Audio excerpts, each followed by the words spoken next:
Nous, on s'adapte à la chorégraphie qui se passe devant nous et on n'accorde pas forcément du temps pour le son. C'est comme ça. Est-ce que tu as le souvenir d'un projet en particulier, pas forcément que de fiction, puisque tu as aussi fait de la pub, du documentaire, où il a vraiment fallu t'adapter? En tout cas, moi, pour ma part personnelle, on s'adapte tout le temps parce qu'il n'y a jamais assez de budget, il n'y a jamais assez de matos pour les demandes d'un ou d'une réalisatrice. Particulièrement au son, pourquoi? Parce que le son, pour expliquer un peu comment ça se passe, on arrive sur un plateau, il y a une séquence qui va être tournée avec plusieurs plans. D'abord, il y a la réalisation qui va travailler le jeu d'acteur, la mise en scène. Après, il y a l'image qui va trouver les cadres. Il y a la lumière qui va être posée.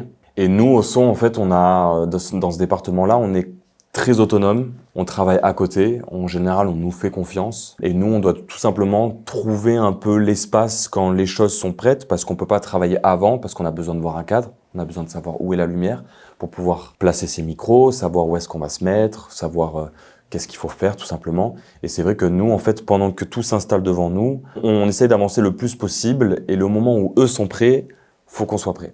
Complètement, ouais, c'est une chorégraphie qui s'organise en fait. Ouais, nous on s'adapte à la chorégraphie qui se passe devant nous et on n'accorde pas forcément du temps pour le son. C'est comme ça.